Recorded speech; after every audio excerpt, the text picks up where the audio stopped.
Daamid ja härrad, meil on praegu hästi suur probleem.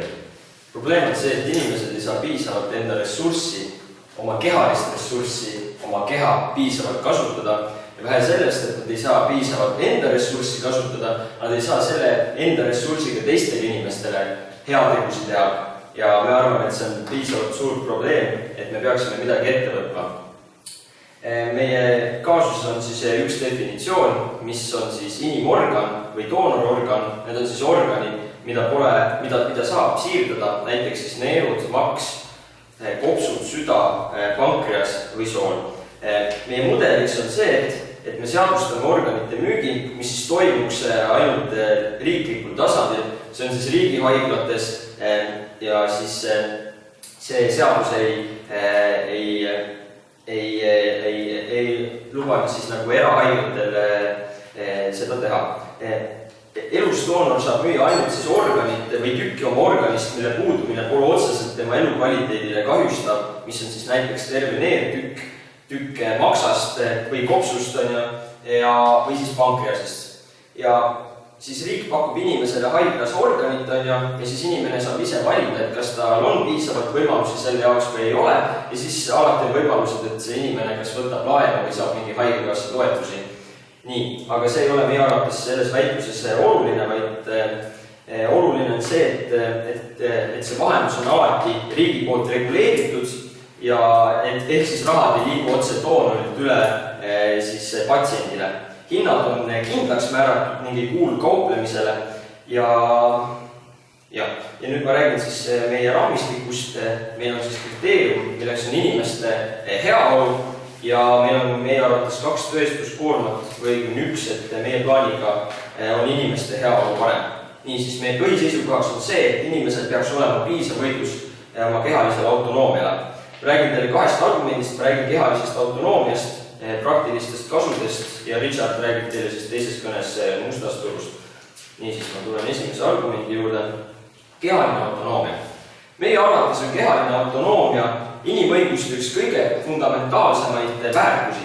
Kehalise autonoomia ulatus peaks olema õigus teha oma kehaga mida tahes juhul, kui see ei kahjusta otseselt seda inimest ennast või kolmandat osapoolt. Nii, aga riik peaks siis inimesele tagama tema fundamentaalsed õigused, eriti antud juhul, kus sellest saaksid kasu kõik asjaga seotud osapooled, kui kõrgem eesmärk on inimeste elude päästmine, siis see on see, mida me peaksime tegema. Nii, ning me näeme, et tegelikult toimub see sama asi juba meil praegugi, et inimesed, kes näiteks ütleme 2-4 tuletõrjujad, nad panustavad enda kehalist ressurssi ning saavad sellele siis vastu midagi, et nad saavad nagu seda rohkem palka, mida rohkem nad enda kehalist ressurssi kasutavad. Me näeme, et täpselt samamoodi on doonoritega, et nad kasutavad enda ressurssi, enda keha ning saavad selle vastu siis, nad võiksid selle vastu saada siis raha. Nii, ja et see on nagu täpselt samasugune olukord ning see peakski siin siis toimima. Nii, ja ma võtan läheks vastu. Kui teie kehalise autonoomia üks kriteeriumil on see, et see ei tohi teha inimesele endale kahju, siis miks ma võin tükike endast ära müüa, mille peale minu elukvaliteet langeb? See elukvaliteet ei lange nii palju, kui sa annad tüki oma kopsust ära, siis sa saad ikka täpselt samamoodi edasi elada. Ja me näeme, et nagu inimesel tekib nagu võimalusi juurde, et kui sa oled kaevur, sa valid selle, et sul lähevad läbi, ütleme kopsud, et sul on mingi radioaktiivset ainet kopsud täis, siis tal on nagu variant juures on see, et ta saab nagu oma neeru ära müüa, tal on võib-olla ta ei saa nii raskeid asju tõsta, aga ta saab sealt omal selle raha tagasi, nii et ma arvan, et see on täiesti põhjendatud. Nüüd ma räägin teile praktilistest kasudest. Esimene praktiline kasu on kindlasti see, et doonorid siis nagu ootejärjekorrad vähenevad. Hetkeolukorras, kus iga päev sureb USA-s 19 organi ootejärjekorras olevat inimest, on ilmselgelt märk sellest, et olukord on nagu väga halb ja et see pole jätkusuutlik. Nii, me leiame, et selline olukord on täiesti põhjendamatu, kuna riik saaks sellele probleemile leida efektiivse lahenduse, tänu millele ei jääks ainult rohkem inimesi ellu, vaid rohkematel inimestel oleks tagatud heaolu. Nii, meie plaan muudab organite müümist, seadustades selle proportsionaalselt kasulikuks suhteks. Nii, ja samas vähendades musta turgu, millest räägib Richard, ja täides paremini riigi rolli ehk siis tagab suuremale hulgale inimestele heaolu. Praegu sureb iga päev inimesi, sest nemad on organi ootejärjekorras, aga doonorite vähesusest ei jää suur osa neist ellu. Ja kuna ilmselgelt ei saa tingida doonorite meelemuutust niisama, kuna keegi ei taha panustada nii suurt osa enda ressursist lihtsalt niisama, nagu me näeme seda ja nagu me rääkisime, on see väga oluline, et inimene saaks enda ressursi vastu, mida ta panustab oma keha, selle eest mõistlikult tasu ja ühesõnaga siis see tulekski muuta proportsionaalseks. Niisiis, kui doonorite arv kasvaks, kuna neid tasustataks, jääks meil ellu rohkem inimesi, need doonorid, kes annaksid enda ressursi ära, saaksid selle vastu mingisugust raha, siis me näeme, et see on täiesti, see on selline olukord, kus kõik võidavad. On doonor õnnelik, sest ta saab raha, on inimene õnnelik, sest ta saab elada ja on riik õnnelik, sest ta on rohkem õnnelikke inimesi. Aitäh!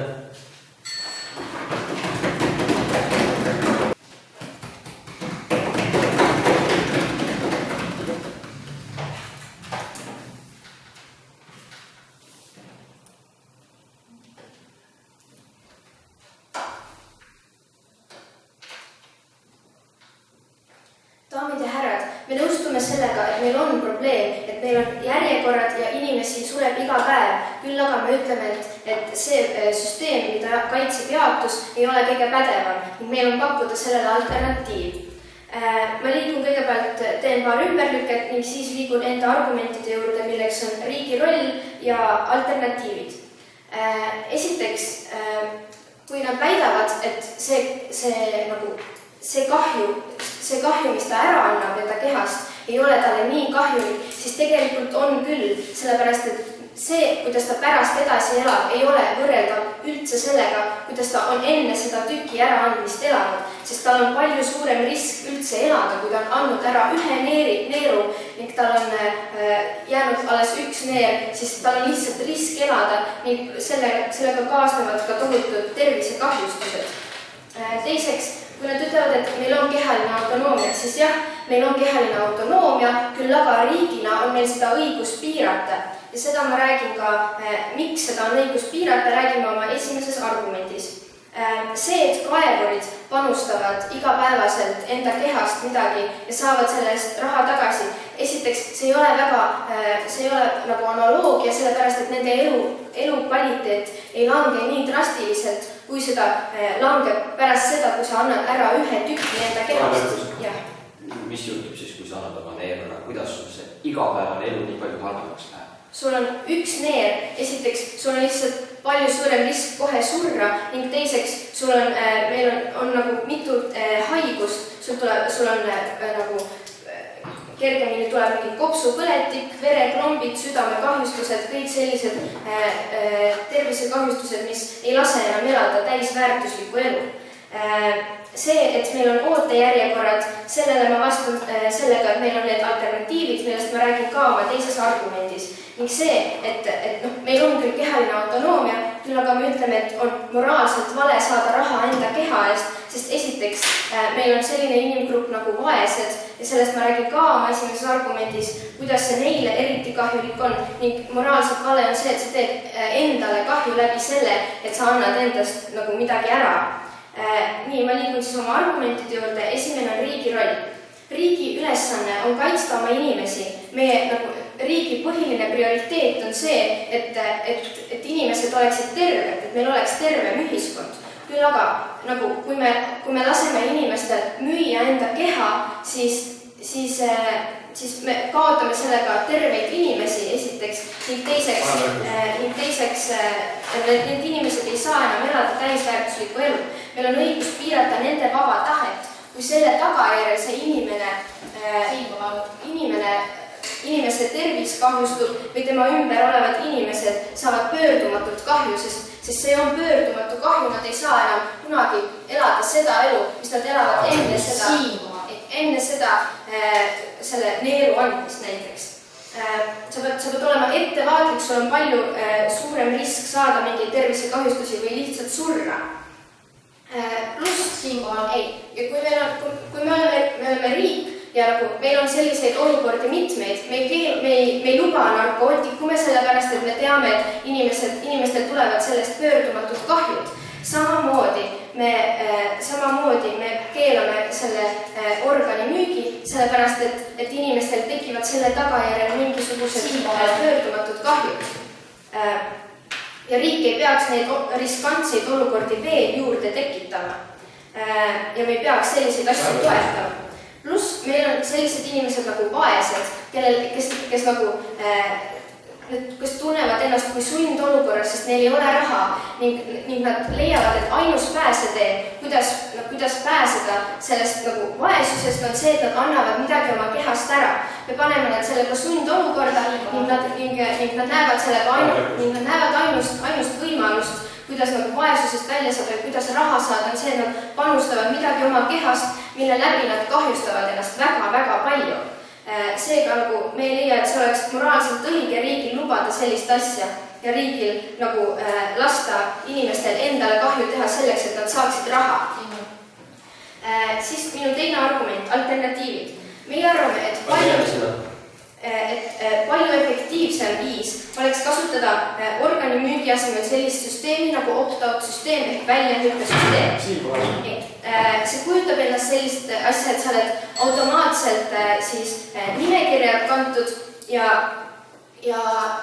nagu pärast sinu kliinilist surma läheks siis organid haiglale ning ootejärjekorras ootavale inimesele. See plaan töötab sellepärast, et enamus inimesi nagu ei ole kursis selle organi doonorlusega, mida see endast kujutab ja seega, kui nad poleks seal automaatselt, siis nad ei hakka ennast niisama sealt välja kirjutama. Küll aga, kui nad on seal automaatselt ning neid väga huvitav, mis nende organitest saab, siis nad ei hakka sealt ennast nad ei hakka ennast välja kirjutama ning tänu sellele me saaksime neid doonoreid juurde, sellepärast et nende inimeste võrra, keda seal nimekirjas veel ei ole.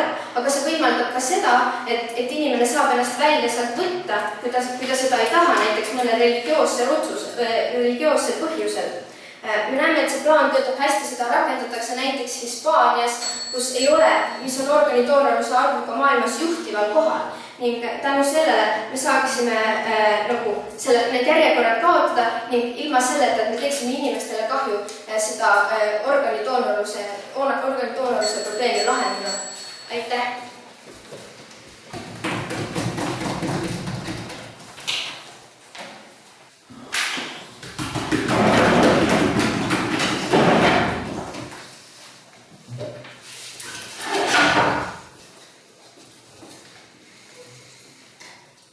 Daamid ja härrad, meie usume, et ehituse plaan ei ole kõige parem viis, kuidas antud probleemiga tegeleda ning meie plaan oleks kordades efektiivsem.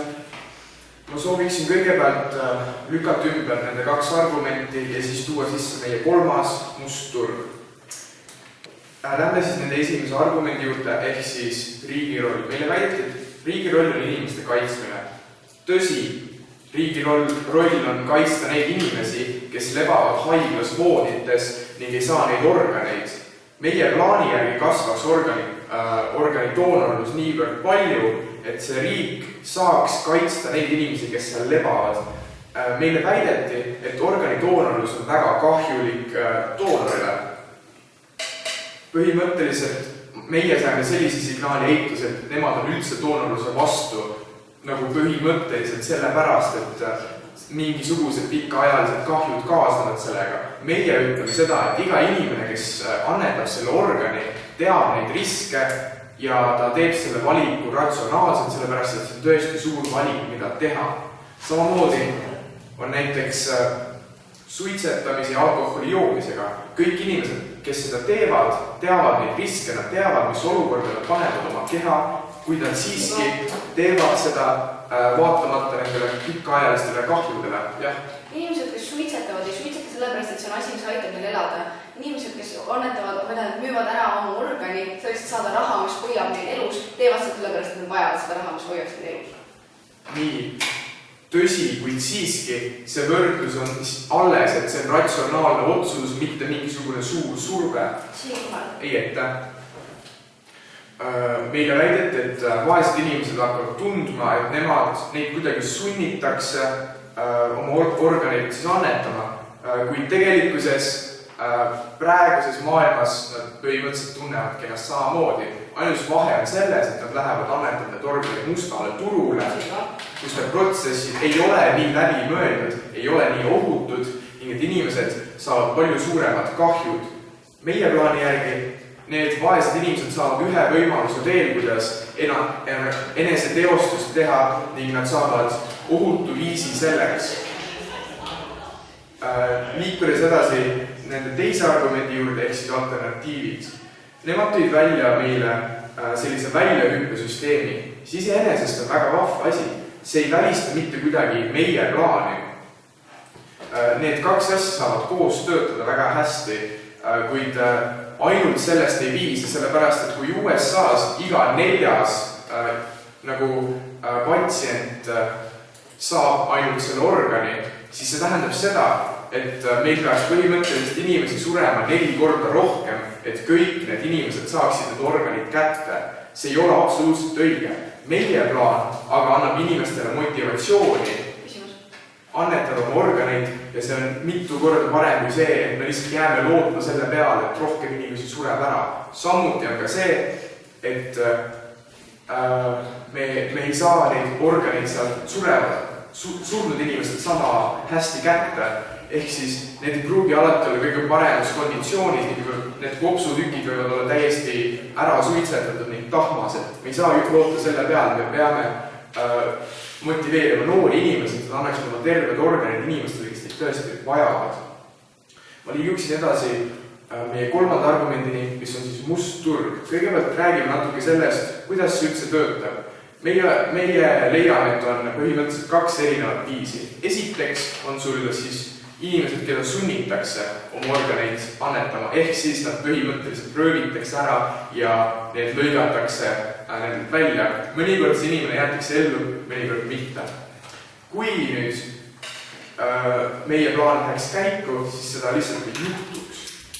Teised inimesed on siis vabatahtlikud, kes siis otsivad üles mingisuguse agendi, kes vahendab seda organi müüki, korraldab mingisuguse operatsiooni ning see inimene, kes seda siis müüb, saab kusagil ütleme 500 kuni paar tuhat $, aga samas see vahendaja saab selle organi eest 10 korda rohkem, kuni mingi 50 000.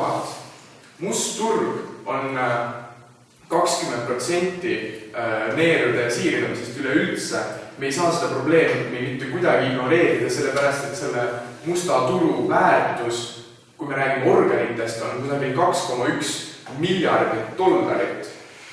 Siis kuidas me vähendaksime seda musta turgu? Esiteks, need inimesed, kes müüvad oma organid, saaksid seda raha rohkem ja see oleks palju motiveerivam neile minna siis päris arsti juurde, sellepärast, et nad saaksid mustalt turult seda raha palju vähem. Ja kuna see vahendaja võtab iseendale nii palju seda raha, siis temal ei oleks enam kasulik seda protsessi üldse ajama hakata.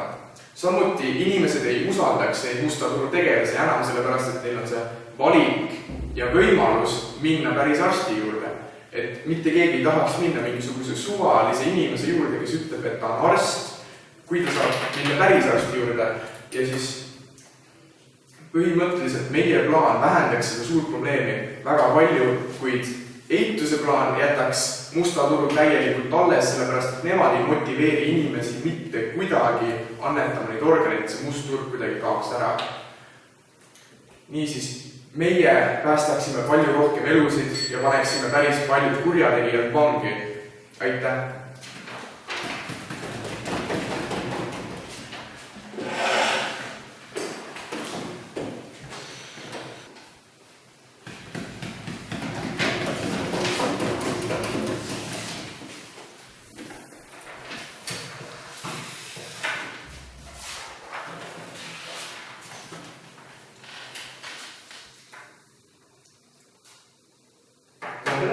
Hästi palju erinevaid ümberlõikud sellele, mida me oleme kuulnud eelmised 2 jaotuse kõneleja ning siis räägin eituse kaasuse kolmandast argumendist, miks on vaba tahe ning millal me ütleme, et vaba tahte kriteeriumid on täidetud ning millal inimesed oma tegusid teevad vaba tahte alusel.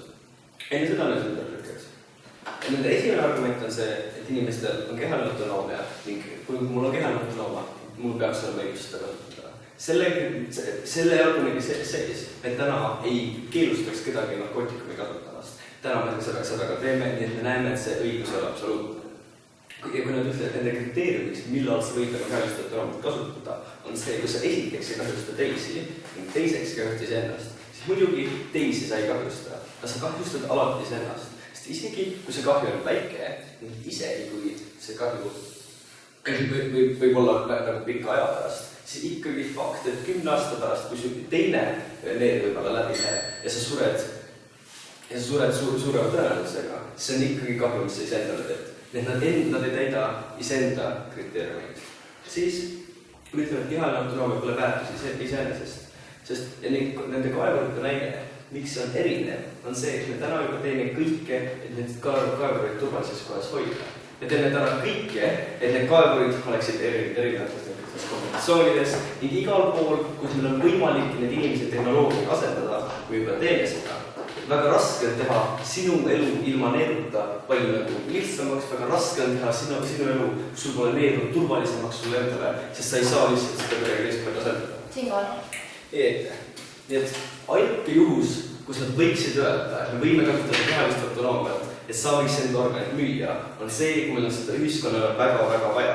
Siin tuleb meie vastuplaan või meie alternatiivid, kus täna on olemas asi nagu väljanüppesüsteem, nagu näiteks Hispaanias ja nagu näiteks Taanis, kus see olukord on üsna hästi lahendatud.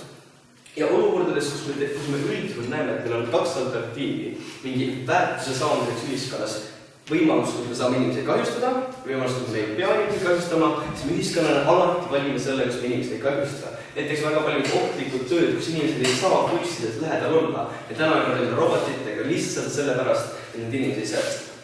Siis, mida rääkis meile Richard? Ta ütles, et täna meil on juba selline olukord, kui ma olen vaeninimene ja ma olen nõus enda organit müüma, siis ma lähen teen seda niikuinii, sest ma lähen mustale turule. Meie maailmas seda ei juhtuks sellepärast, et mustal turul pole mõtet, kui sul organit pole vaja kellelgi osta. Sest kui sul on organid üle nendest inimestest, nendest noortest inimestest, kes näiteks mootorat õnnestutest ära suravad, me saame nende organid võtta, siis mustal turul kui sellisel pole mõtet, siis pole nõustus. Ning isegi kui meie maailmas must turg kui selline ikka oleks alles, siis me saame seda kontrollida võimalustega nagu politsei ja kõik teised asjad, kus me täna musta turgu tegeleme. Ja nagu nende maailmas on must turg niikuinii alles, sest näiteks kui me täna müüme poes sigarette üsna regaalselt, siis niisugune asjad nagu mustad suitsud on ikka olemas. Alkoholiga on umbes samamoodi, nii et nagu nad ei saa kuidagi mustad turgu ise ära võtta. Miks must turg alles jääb? Sul on 2 erinevat stsenaariumit. On 2 erinevat stsenaariumit. Esiteks, kui see hind, mis te fikseerite, on liiga madal, siis te ei laheta enda probleemi, sest keegi üle nõus liiga odavalt on neerga müüma. Ning must turg on ikka alles, sest inimesed tahavad müüa seda kallimalt ning kindlasti meil on inimesi, kes on rikkad, kes on nõus osta selle neerga kallimalt, et see must turg ei alles.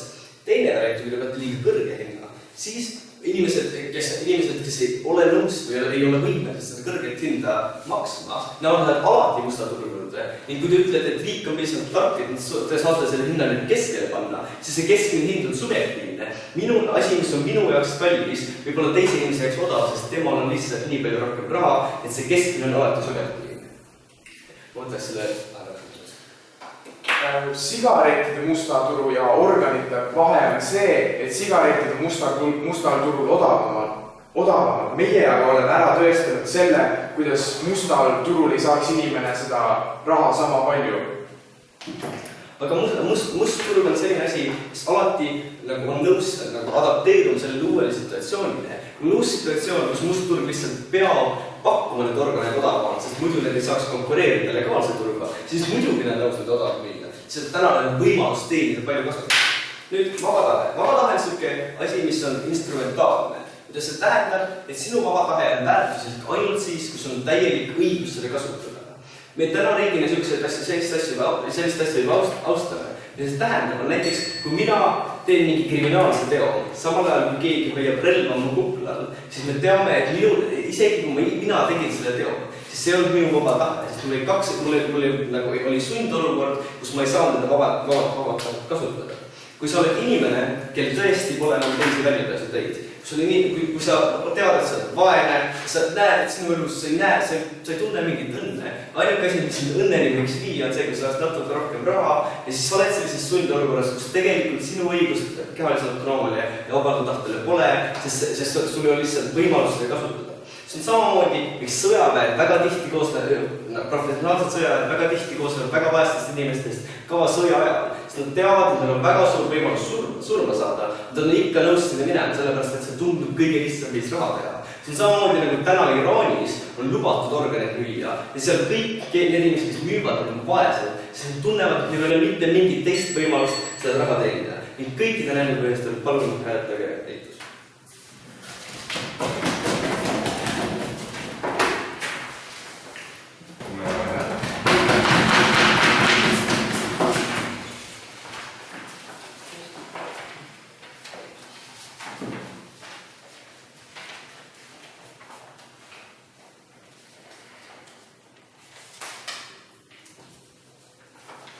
Selle väitluse küsimus ei peaks olema selles, kui kahjulik ja pöördumatu otsus on organi siirdamine, sellepärast, et organi siirdamine toimub meil ühiskonnas igal juhul ja meil on väga vaja, et inimesed annaksid ära oma organeid, näiteks ka kui sul on mingi perekonnaliikmed seda vaja, siis sul on võimalik seda anda. Me arvame, et see on kontseptsioon, mis peaks alati alles jääma ning tegelikult terve argument sellest, kui kahjulik see on ning kuidas riik ei peaks lubama inimestel organeid siirdada, on nagu eeldusel juba sellest, et laseme siis nii kõikidel surra, kelle elund kuidagi alt veab, sellepärast, et see on nii pöördumatu otsus, et seda ei peaks kunagi vastu võtma.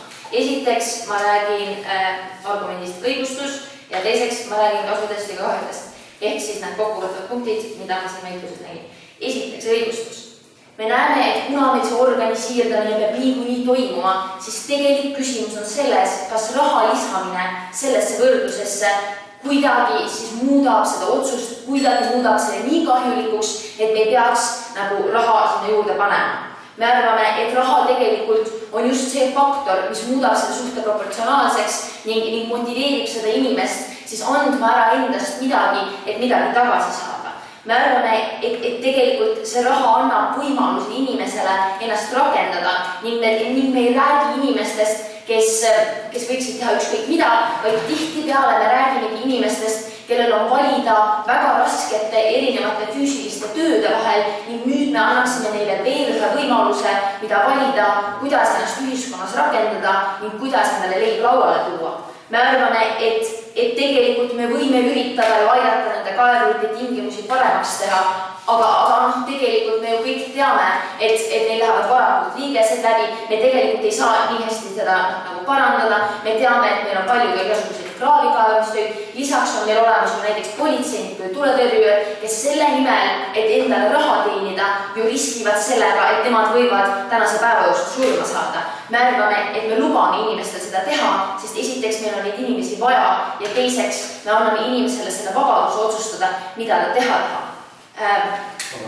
Ei ette. Kui nad ütlevad, et meil seda vajadust ei ole, sest me saame opt-out'i kasutada, siis tõelisus on ju see, et me ei saa võtta ära ainult nendelt surevatelt pensionäridelt neid organeid, vaid meil on vaja ka elavaid inimesi, kellel on veel värsked elundid, kellelt me saaksime siis võtta neid erinevaid elundeid, pluss mida rohkem meil seda tagavara on, seda parem, eks ole. Lisaks me arvame, et tegelikult see otsus on täiesti ratsionaalne, sellepärast, et see organi siirdamise protsess ei toimi niimoodi, et sa üks hommik mõtled, et täiega oleks vaja täna poodi minna, lähed kliinikusse ja õhtuks on sinu organ kuskil kapis. Me räägime sellest, kuidas nagu see protsess, kui sinu peal tehakse erinevaid teste, kontrollitakse su tervist ning vaadatakse, kas su organ sobib siirdamiseks, sind nõustatakse, sa saad psühholoogilist abi, see protsess kestab kuid ning selle jooksul tehakse inimesele väga selgeks, millega ta riskib, millised on nagu tema väljavaated, küsitakse, kas ta on selliseid ja selliseid võimalusi kaalunud, tehakse kindlaks, et ta ei tee seda ainult sundolukorras ja ta lapsed ei nälgi ja sellepärast ei ole siin. Me arvame, et inimesi neid on võimalik aidata ning see otsus ei ole kunagi nagu kiirustatud või sunnitud, sellepärast et see protsess iseenesest lihtsalt ei luba seda. Rääkides teisest argumendist ehk kasudest ja kahjudest või teisest kokkuvõttest mõttest. Jah. Miks on teie organi jagamisel printsiip, et saab see, kellel on raha, kui muidu me meditsiinis ütleme, et selle arsti ees on kõik võrdsed ning riigil jagaksime kõike? Aitäh.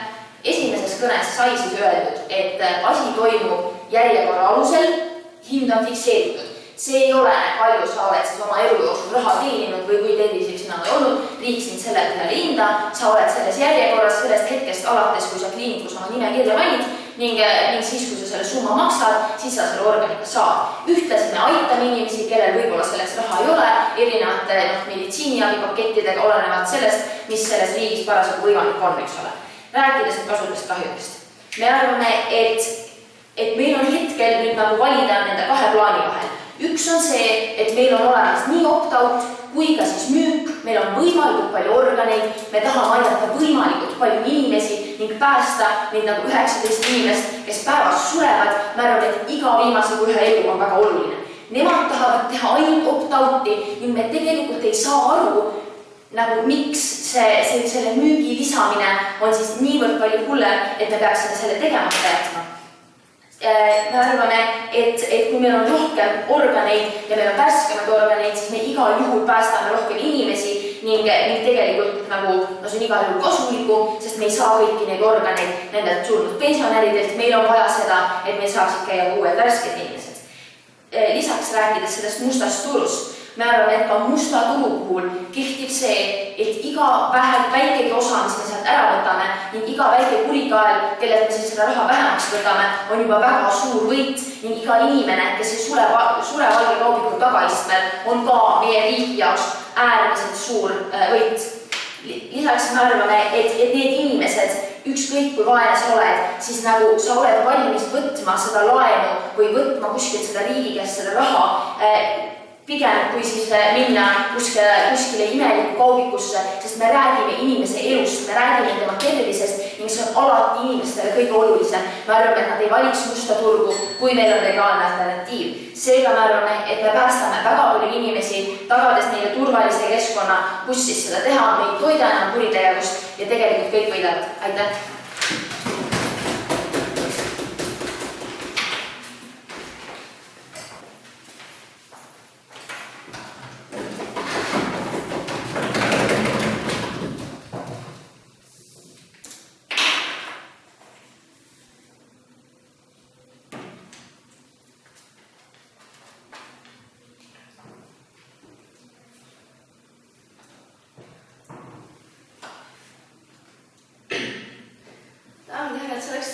Kokkuvõtte, ma räägin 3 punktist, ma räägin kõigepealt mõjust indiviidile, ma räägin mustast turust ja ma räägin meie pakutud alternatiivist. Kõigepealt mõju indiviidile. Ehk siis, keda jaotus väidab, et ta kaitseb, on need inimesed, kes on praegu ootejärjekorras ja ootavad ja surevad ära sellepärast, et nende vajalikud organid ei tule õigel ajal.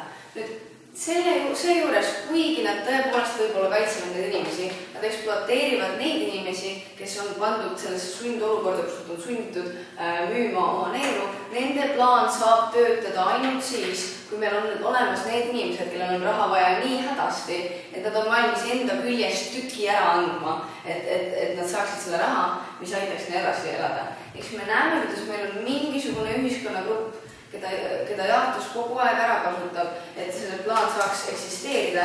Me näeme, et see on see, mille eest riik peaks inimest kaitsma. Riik peaks kaitsma inimest selle eest, et ta teeb otsuse, mis on talle kahjulik, lihtsalt sellepärast, et tal ei ole piisavalt ressurssi, et hetkel elada normaalse elukvaliteediga. Nende põhjendus või see õigustus selle juures on see, aga muud moodi me ju ei saa piisavalt organeid. See on see, miks me oleme välja pakkunud alternatiivi. Me ei näe, et sureksid ainult vanad inimesed maailmas, on igasugu õnnetusi ja asju ja inimesi, kes on täitsa nõus olema organidoonorid, ei ole sellega suuresti põhimõtteliselt vastu.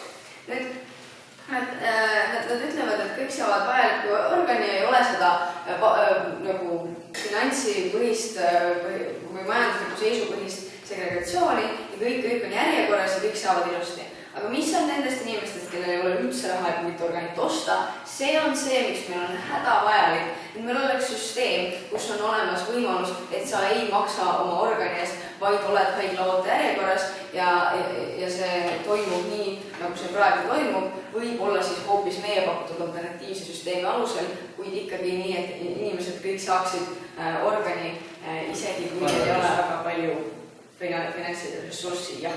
Ütleme, et minu laps on väga haige, et tal on mingi halvadus ja ta vajab ravi, siis miks on see halb, kui mina olen vaene inimene ja müün oma neelu maha, et minu laps saaks ravi, et ta saaks normaalselt elu elada? Me arvame, et see on nagu väga tore, kui inimesed väga hoolivad oma lastest, aga me ei arva, et see on okei selle juures müüa ära oma mingisugune osa organist või organ. Peamiselt sellepärast, et kui sa seda teed, siis sinu elu kvaliteet langeb, sa saad vähem olla selle lapse juures, selle lapse elust ning üldiselt sul on keerulisem, sul võib olla tõesti hetkeliselt siis rohkem seda raha, millega seda last toetada, aga mis siis edasi pärast saab nagu kust siis ülejääne tuleb, kui su tervis ei ole enam see, mis ta oli enne enda küljest tükki ära müümist ning kuidas sa seda last siis edasi toetad, mis on ka probleem. Nüüd liigume edasi musta turu juurde. Jaantus väidab, et must turg kaob täielikult ära, sest kellelgi ei ole motivatsiooni minna sinna, kui nad saavad seda teha legaalselt ja puhtalt ja haiglas ja kõik on tore. Maria ise selle juures oma kõnes ütleb, et see protsess kestab kuid, et me saaksime näha, kas sinu organ sobib, kas sa oled valmis selle jaoks ja kas kõik on nagu okei. Seega me näeme, et on olemas need inimesed, kellel öeldakse, et ei, me ei võta sult seda organit, sellepärast et me arvame, et see tegelikult ei ole praegu päris valmis selleks. Me arvame, et see ei ole otsus, mida sa peaksid tegema, kui jaotuse plaan tõesti niimoodi töötab. Järelikult on need inimesed, kellel öeldakse ei. On need inimesed, kes ikkagi on juba olnud valmis oma organit müüma ja seetõttu lähevad ikkagi edasi sinna mustale turule, kus nad müüvad selle illegaalselt, et saada see raha, mida neil on vaja, kui nad juba on valmis oma organit müüma. Nüüd, see põhjus, miks me oleme pakkunud alternatiivse süsteemi, see väljahüppesüsteem, kuna see on täpselt sobib praegusesse vajalikku maailma, kui meil on tõesti puudu mingisugused organid, et inimesed ei sureks ära. Nüüd jaotus üritab meid veenda, et sellest ei piisa ja me peaksime neid süsteeme nagu korraga rakendama, kuna nad ei ole üksteist välistavad. No tõepoolest ei ole. Mis on nende plaani välistav, on kõik need kahjud, mida nende plaan toob. Kogu see kahju kõik võimalikele indiviidile, see, et sa tegelikult ei rakenda oma vabad tahet selle juures, kui sa müüd oma organit, kuna sa lihtsalt oled selleks sundolukorras, kuhu sind ei küsinud seetõttu, et sul ei ole piisavalt ressurssi, et elada ilma enda küljest tükki ära mõelda ja me arvame, et see on väga halb, me arvame, et see põhjus, miks me võime siis piirata seda niivõrd olulist jaotuse jaoks kehalist autonoomiat, ongi see, et me kaitseme neid inimesi. Nüüd selle väljahüppesüsteemiga me just täpselt kaitsemegi neid inimesi, kuna, nagu juba mainitud, tegelikult vastupidiselt jaotuse väidetele, et surevad ainult vanad inimesed, kellelt ei saa midagi võtta, tegelikult sureb igasuguseid inimesi ja see põhjus, miks kõik inimesed ei ole organidoonorid, on enamasti see, et nad on nagu, kuna sa oled sündides ei ole organidoonor ja siis sa ei hakka uurima, kuidas ma saaks olla organidoonor, kuna kellelgi ei ole nagu karimat vajadust olla organidoonor pärast surma. Küll aga enamik inimesi ei tunne, et neil oleks midagi selle vastu ja kui neil ka on, siis nad saavadki öelda, et nad ei soovi, et nende organ pannakse kellegi teise sisse, kui nad ära surevad. Seetõttu kellegi huve ei rikuta ning kedagi ei panda olukorda, kus ta tegelikult ei soovi olla või ei peaks olema ning me oleme riigina päriselt kaitsnud kõiki inimesi, kelle huvide eest me peaksime seisma kõigi nendel põhjustel hääletage liitus.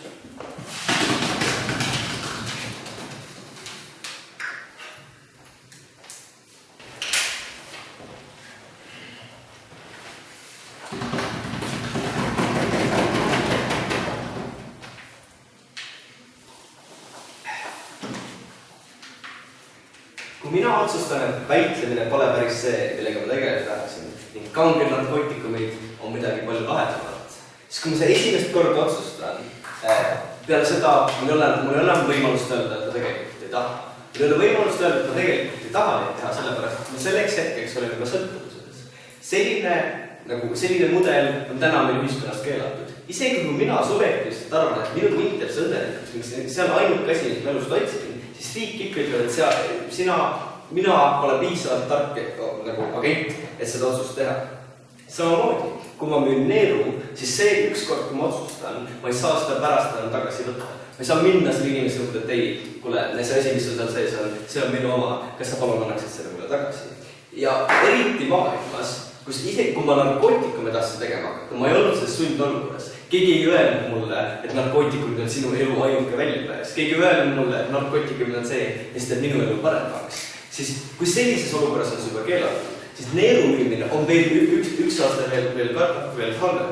Sellepärast, et sinul sel hetkel ei olnud seda vaba valikut, kas ma tahan seda teha või mitte. Sest minule lubati hästi palju raha, minule näis see, et see on see lihtne väljapääsu tee. Muidugi mul oleks nagu võimalus minna tööle, muidugi mul oleks võimalus teha teisi asju, kuidas me ühiskonnas raha leiame, aga see on lihtsalt nii lihtne. On väga lihtne lihtsalt võtta üks tükk enne käest ära, eriti kui sulle lubatakse, et tegelikult su elu väga ei kahjustada.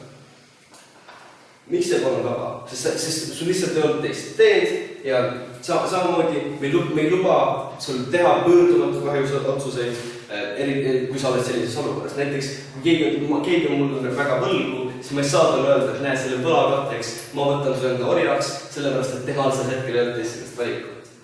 Kuid kes on see, kes võib inimestelt sellist õigust ära võtta? Kes on see, kes võib inimestele öelda, et mingitel hetkedel sina pole piisavalt tark? See on riik. Riigi roll ongi kaitsta inimesi olukordades, kus nad ise ei oska ennast kaitsta. Olukordades, kus jõudude vahekord selle inimese vastu on nii suur. Samamoodi, nagu mulle subjektiivselt täna on väga hea otsus, et ma võtaks nagu kriminaalselt kalli laenu, siis riik ikka ütleb, et kuskil on mingid piirid, milliseid intressi nõuda, sellepärast, et sel hetkel, kui ma laenu võtsin, arvatavasti ei olnud kõige nagu objektiivselt hindaja ning teiseks, sest see jõudude vahekord minu ning panga vahel on nii suur, et mina inimesena ei saa nagu tema vastu üksi võidelda. Ning sellel hetkel tuleb riik sisse, et sina inimesena pole piisavalt tark, et neid otsuseid teha, sina inimesena ei tea neid kahjusid, mis nende otsustega tuleb. Et me võime nagu riigina öelda, et ei, see on see, kus peaks piir, seda otsust sa võid teha. Neeru müümine on täpselt selline otsus, sellepärast, et sel hetkel, kui seda müüd, sa ei teaks, et sul ei ole võimalus seda tagasi võtta ning sel hetkel, kui sa otsused teed, sul ei ole päriselt õigust või sul ei ole seda vabalt tahet, kas sa tahad seda teha või mitte. Ning kõik te näeme just aitäh.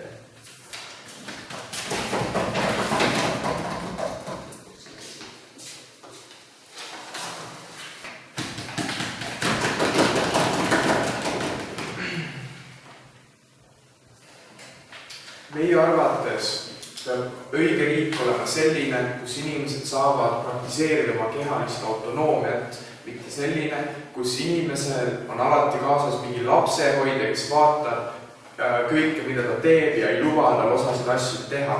Riik peab pakkuma inimesele võimalust kehaliseks autonoomias, samas juhtides teda võib-olla tervislikemate otsuste poole ja andes talle teada alternatiividest ja koolitades teda nende asjade suhtes, mida ta hakkab tegema. Sellepärast ongi meie plaan parem, et inimesed meie plaani järgi teevad selle otsuse palju ratsionaalsemalt, sellepärast, et meie pakume neile neid platvorme, millega nad saavad ennast koolitada ja nad saavad nad ei tee neid otsuseid impulsiivselt. Kuid eituse plaaniga need inimesed läheksid lihtsalt sinna mustale turule ja müüksid need organid maha võib-olla palju ebaratsionaalsemalt. Samuti meie plaaniga kaasneb väga palju rohkem praktilisi kasusid. Üks nendest on kindlasti must turg, mis sai eituse poolt vaevalt isegi puudutatud selles väitluses. Me ei taha elada maailmas, kus ükskõik kes saab minna mingisuguse kotitäie organitega haiglasse ja öelda, et palun ostke nagu need minult ära, nagu see töötab paljudes kolmanda maailma riikides. Meie tahame, et organite doonorlusorganite müümine ja siirdamine oleks selline protsess inimese, haigla ja siis selle organi saaja vahel, mis oleks väga kontrollitud, turvaline ja tooks kasu siis mõlemale poolele. See tooks kasu siis inimesele, kes seda organit annetab, selles suhtes, et ta teab, et ta on päästnud kellegi elu ja pluss ta taskud on nagu veidikene paksemad ning ka sellele, kes selle organi sai, sellepärast, et tema elu päästeti ja tuli inimene, kes siis andis talle selle organi päriselt. Tuli inimene, kes oli motiveeritud ja tuli eesmärgiga sinna haiglasse, mitte mingi selline, kes lihtsalt nagu sai surma ja see kuidagi kaevati välja, sellepärast, et ta ei viitsinud minna kuhugi ja öelda, et ma ei taha, et minu organeid võetakse. Niisiis, põhimõtteliselt olidki meie argumendid selles väitluses palju olulisemad, sellepärast, et nad tagavad kasud mõlemale osapoolele ning me ei jää lootma selle peale, et inimesi hakkaks natuke rohkem surema. Aitäh teile!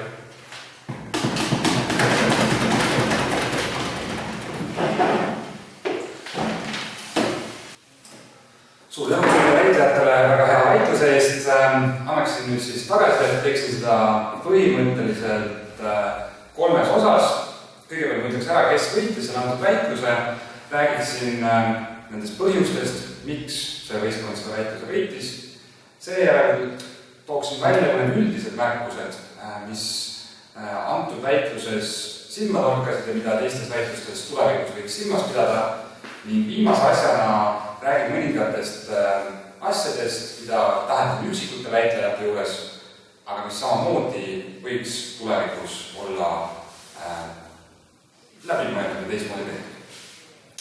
Antud väitluse võitis minu jaoks jaatav võistkond ja seda peamiselt seetõttu, et nad võitsid mõlemad tähtsamad vaidlusküsimused.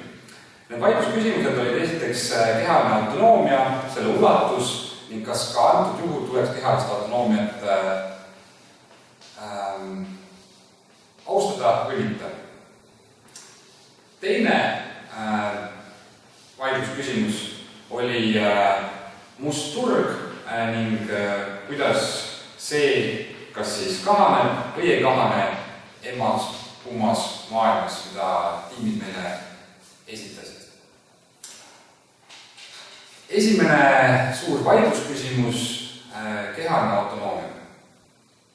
Mulle meeldis see, et jaotus tõi meile selgelt välja, mida kehaline autonoomia tähendab, mis on selle printsiibi sisu ja miks me seda austame.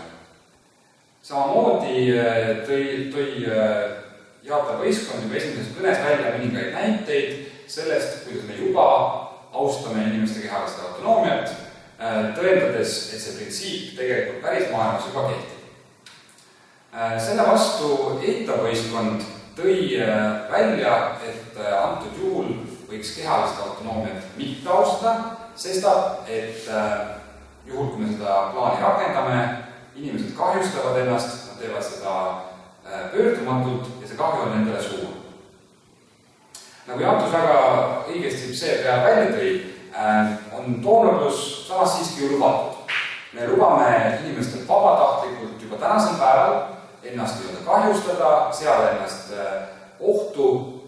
Seega peamiseks vaidlusküsimuseks peaks olema just see, kas raha lisamine sellesse võrrandisse on oluline või mitte. Olukorras, kus väitlus oli sinnamaani arenenud, täiendas siis eitus oma argumentatsiooniliini, tuues sisse selle, et raha lisamine ongi probleem just nimelt seetõttu, et mõningad inimesed, kes on vaesed, võivad olla justkui sundseisus. Nad võivad olla selles seisus, kus neile tundub, olgu see siis tõsi või mitte, et nad peavad oma organi ära müüma, teistmoodi ei saa. Seda ühelt poolt mulle tundub, et see võib esmapilgul tunduda täitsa usutav, et niimoodi võib juhtuda päris maailmas. Küll aga jättis eitus reageerimata sellele, mida Jaatus seepeale välja tõi. Jaatus oma kolmandas kõnes Maria tõi välja, et tegelikult see süsteem päris maailmas saaks olema selline, kus inimesed ei saa neid otsuseid teha väga kiiresti, on võimalik inimesi nõustada, nagu Maria väga hästi piltlikult ütles, see süsteem kindlasti ei saa toimuma viisil, et hommikul ärgates ja näed, et külmkapp on tühi, oled sa õhtuks ära müünud oma neeru ja kätte saanud selle eest raha. Ehk siis see risk, et inimesed teevad kiiresti pöördumatuid otsuseid, nagu Eerik rääkis kangete narkootikumide tegemise osas, see risk tundub oluliselt väiksem. Ja sellele kahjuks Eitus enam omakorda ei vastanud, mistõttu mulle tundus, et võib-olla neil ei olnudki sellele head vastust ja sestap jäi jaotuse argumentatsiooniliin antud küsimus usutavaks. Nüüd siiski tuleb öelda, et isegi, et siin on üks täiendav probleem. Nimelt isegi kui Eitus oleks suutnud veenvalt tõendada, et on olemas need inimesed, kelle jaoks on äärmiselt vajalik oma organeid müüa, sest teistmoodi nad raha ei saa ja nad ongi sundsituatsioonis, siis sellisel juhul läheb Eitus endaga vastuollu. Nimelt, sellisel juhul Eitus tõestab ise omalt poolt seda jaotuse argumentatsiooniliini, mis ütleb, et juhul, kui me ei lase legaalselt organeid müüa, siis müüakse neid mustal turul. Ehk siis isegi, kui Eitus oleks võitnud selle esimese argumentatsiooniliini, just nimelt seetõttu, et on olemas vaesed sundolukorras inimesed, keda riik peab kaitsma, siis sellega nad tõestavad ära kogu jaotuse loogika ja argumentatsiooni, mis puudutab musta turgu. Rääkides nüüd lühidalt mustast turust, siis mulle väga meeldis see analüüs, mis oli Richardi kõnes, selge analüüs, kus kirjeldati, kuidas see toimib ja miks ta toimib ja miks must turg enam ei toimiks juhul, kui rakendada jaotuse plaani. Lühidalt öeldes põhjusnud selles, et ei võimalikud organite doonorid kui ka võimalikud organite saajad ei soovi seda enam osta, sellepärast et kõik tingimused, nii hind kui ka muud tingimused on sellel legaalsel turul osapooltele paremad. Kui nüüd vaadata, kuidas Eitus sellele küsimusele reageeris, siis mulle tundus, et Eitus oleks võinud kindlasti proovida reageerida sellele natukene laiemalt. Nimelt Eeriku kõnes peaasjalikult kuulsime seda, et must turg jääb siiski alles ka juhul, kui legaliseerida organite ost-müük just eelkõige hinnapõhjustel. Eerik arvas, et on kaks võimalust, kas hind on sedavõrd madal, et doonoril puudub motivatsioon süsteemis osaleda, või on see hind organit vajava inimese jaoks nii kõrge, et tema on see, kes läheb mustale turule. Ausalt öeldes siit jäi puudu see osa, isegi kui neid eeldusi, mida Eerik väga pikalt lahti ei seletanud, kui neid uskuda, ja puudu see osa, et miks see hind on niivõrd palju suurem, et inimesed riskivad kõigi nende muude negatiivsete asjadega, nagu näiteks operatsiooniriskid ja komplikatsioonid, kontrollimata organid ja kõik muu, mis kaasneb tegelikult musta turuga. Sest on selge see, et must turg ei suuda ei doonorile ega organit vajavale inimesele pakkuda samalaadset teenust, nagu suudab seda pakkuda legaalne turg. Ehk siis nendel kahel põhjusel seda väitlust terviklikult vaadates veenvam oli selgelt jaotuse kaasus. Nüüd rääkides mõningatest üldistest märkustest, mida selles väitluses oli näha ja millele tasuks mõelda ja mis aitaksid kindlasti mõlema võistkonna teha seda oma väitluse tulevikus mõnevõrra paremaks. Esimene puudutab neist kriteeriumi. Antud juhul jaotus oma esimeses kõnes tõi välja, tutvustades oma tõendamisvormisi, plaane, definitsioone, tõi välja sellega, et mis on see kriteerium, mis on see olukord, mille poole nad püüdlevad ja mis on see, mille järgi peaks kohtunik hindama, kuivõrd hästi või kuivõrd oluline on üks või teine argument. Ja selleks kriteeriumiks tõid nad üpriski traditsiooniliselt inimeste heaolu. Mida kindlasti tasuks teha, on see, et esiteks eitav pool võiks mulle selgelt öelda, kas nad nõustuvad selle kriteeriumiga või nad ei nõustu seda, või nad tahavad pakkuda mingi alternatiivse kriteeriumi. Ja kindlasti mõlemad tiimid võiksid oma argumentides näidata, kuidas üks või teine argument on selle kriteeriumi seisukohalt oluline. Kuidas kas välja pakutud plaan aitab seda kriteeriumit saavutada või vastupidi eituse poole pealt, siis kuidas see plaan kahjustab selle kriteeriumi saavutamist. See kriteerium on sisuliselt väitluse mõõdupuu. See on see, mille järgi mina peaksin ütlema, et üks argument on oluline, tähtis, kaalukas või mitte. Sest tasub seda kindlasti argumentatsioonis ära kasutada. Teine asi. Alati võiks teha antud juhul võiks võinud rohkem teha vahemärkusi. Ja vahemärkusi võiks teha umbes iga poole minuti tagant ja neid tasub kindlasti ka vastu võtta, kui neid pakutakse. Hea näide sellest, kuidas vahemärkused tegelikult on vajalikud selleks, et väitlust edasi arendada. Selleks, et väitluses toimuks rohkem omavahelist suhtlust ja väitlus oleks sisukam, on see, mis juhtus Karoliine kõne ajal. Kui Karoliine hakkas rääkima sellest, et selline organite müük on kahjulik doonoritele, siis esialgu oli see jutt natukene üldine, natuke üldsõnaline. Ma kuulsin, et räägite, et sellega kaasnevad riskid, aga minu peast tekkis kohe küsimus, aga millised need riskid on? Mulle öeldi, et alaneb elu kvaliteet ja ma oleks tahtnud kohe teada, aga kuidas täpselt. Ja juhtuski selline hea asi, et ka jaatava võistkonna tekkis sama küsimus, üks nende liige tõusis püsti ja küsis Karoliine käest, et kas sa saaksid palun selgitada, millest konkreetselt seisnevad need riskid ja kahjud. Ja kuna Karoliine selle küsimusele vastas, see vastus tegelikult oli olemas, sai see siia väitlusesse sisse toodud ja mõlema osapoole oli kohe hoopis palju selgem, millest jutt käib ja mõlemad võistkonnad said selle teema paremini tegeleda. Ilma selle vahemärkuse küsimise ja vastuvõtmiseta oleks olnud oht, et see väitlus olekski jäänud oluliselt üldsõnalisemaks ja ei oleks osapooled samamoodi aru saanud, millest üldse jutt käib. Nüüd eituse poole pealt üks oluline asi veel. Kindlasti peab samamoodi nagu jaotuse võistkond väga hästi tegi, tuues siia mängu raamistiku, selgitades, mis on nende kohustus siin väitluses, mida nad peavad kohtunikule tõendama, selleks, et võita, millised on nende kriteeriumid, milles seisneb nende probleem. Samamoodi kõike seda peaks tegema ka eitav võistkond. Samamoodi peaks eitav võistkond, antud juhul eitav võistkond selgelt tõi välja ainult selle, et nad on nõus probleemiga. Puudu jäi nii nende poole kriteerium selgelt sõnastatuna, kui ka see, mis on see tõenduskoormis, mida peavad nad tõendama, mida nad peavad suutma lahti seletada ja argumenteerida selleks, et see väitlus võita. Ja see jällegi on üks asjaolust, mis muutis eitava võistkonna argumentide olulisuse siin väitluses, selle muutis raskemaks mulle hinnata, kuivõrd olulised olid eituse argumendid selles väitluses, kuna ma ei teadnud, mis on see mõõdupuu, mille järgi neid peaks mõõtma.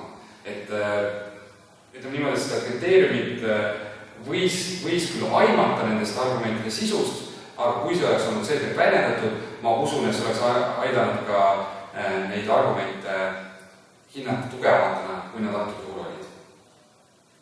Kindlasti mõlema võistkonna siinkohal soovitaks kasutada rohkem tõestusmaterjali oma väidete tugevdamiseks.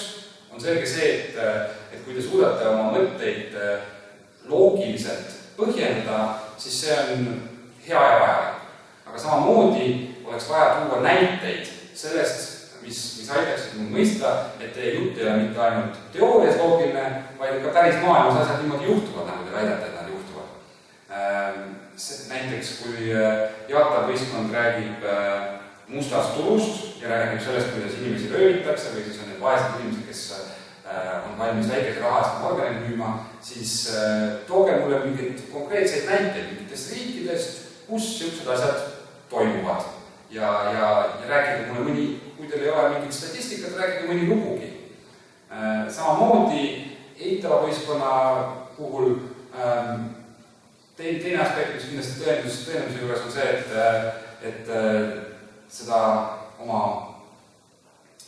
tööstusmaterjali peaks ka natukene lahti selgitama. See on üks asi, millega torkas silma eitav võistkond, kes küll ütles, et opt-out süsteem töötab või väljahüppesüsteem töötab suurepäraselt, näiteks Hispaanias ja Taanis, selgitamata mulle täpselt, kuidas seda toimib, kas ta tõepoolest on seal need probleemid ära lahendanud, milline oli olukord enne selle süsteemi rakendamist, ehk siis selgitage palun natukene lahti oma tööstusmaterjali, siis on see jällegi tugevam ja usutavam.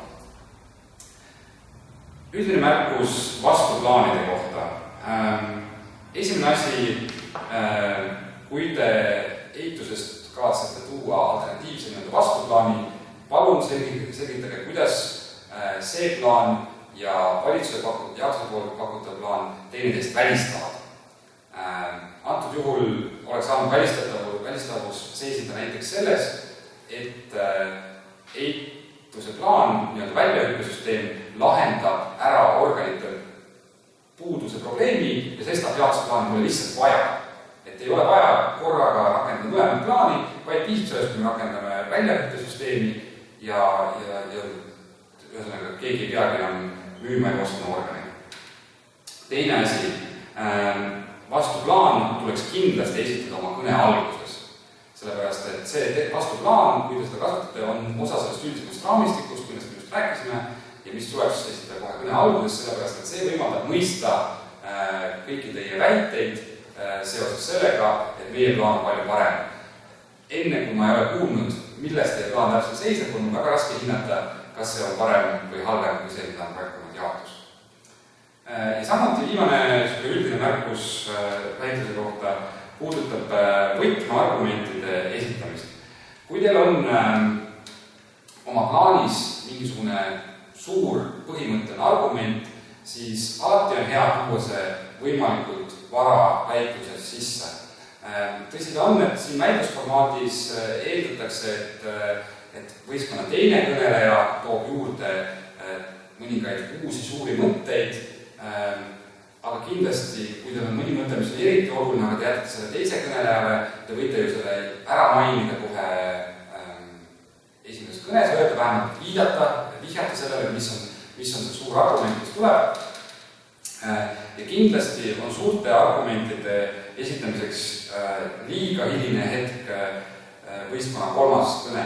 Antud juhul juhtus see asi jällegi eitava võistkonnaga, kes esimeses kahes kõnes rääkis peaasjalikult sellest, kuidas jaotuse plaan on kahjulik doonoritele ja organit vajavatest inimestest, nendele kaasnevatest kahjudest kuulsime esimest korda selgelt alles Torise kõnes.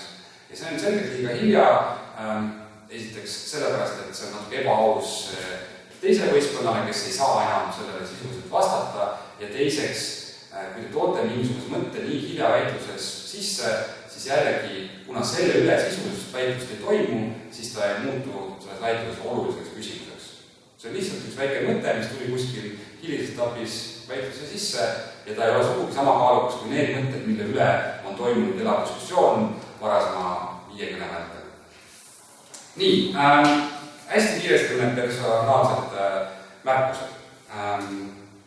Üks asi, millele tasub kindlasti mõelda, on see, et kuigi esimese väitlejana on suur kiusatus valmistada kõne ette selles vormis, et ta on sõna-sõnaliselt paberi peal kirjas, soovitan seda siiski mitte teha, sellepärast, et see vastasel juhul kaasneb probleemiks, mida natukene oli siin natuke lukul, kes üpris palju aega oma kõnest veetis pilguga paberites.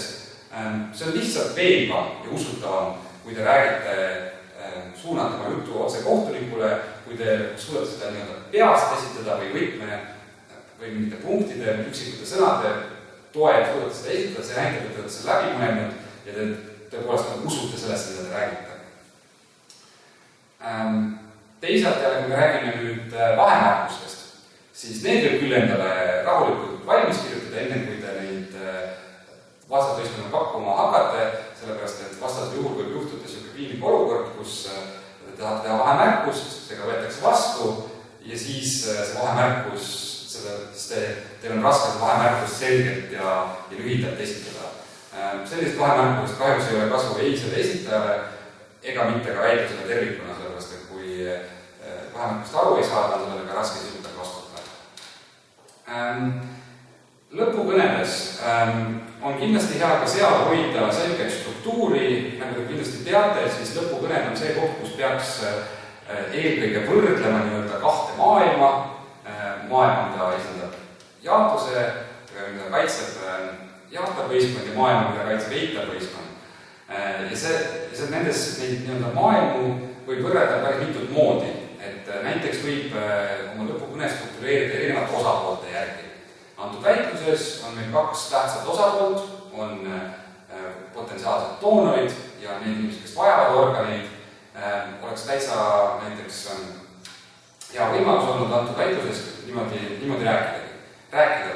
Jaatus oleks võinud rääkida, kuidas nende hinnangul nende maailmas on nii doonoritel kui organisaajatel parem ja samamoodi eitab siis omakorda rääkida, kuidas nii doonoritel kui organi vajajatel on parem selles maailmas, mida nemad esindavad.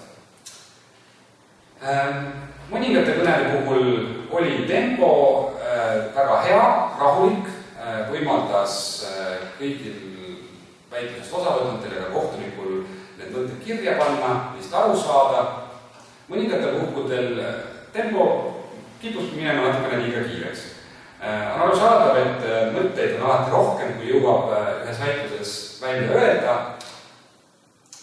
Küll aga, kui te esitate oma mõtted väga kiiresti, siis on see oht, et nad ei jõua üldse kohale. Sestap soovitan alati rääkida pikem rahuliku tempoga, et inimesed jõuaksid jälgida ja teie mõtted jääksid inimestele ka paremini meelde.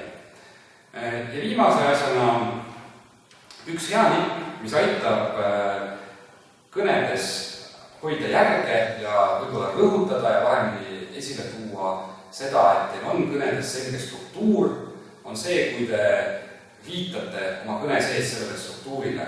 Rääkides näiteks sellest, et liikudes näiteks, lõpetades ära oma esimese argumendi, liikudes teise argumendi juurde, te võite ka öelda selle lause. Ja nüüd liigun oma teise argumendi juurde, milleks olid kasud ja kahjud.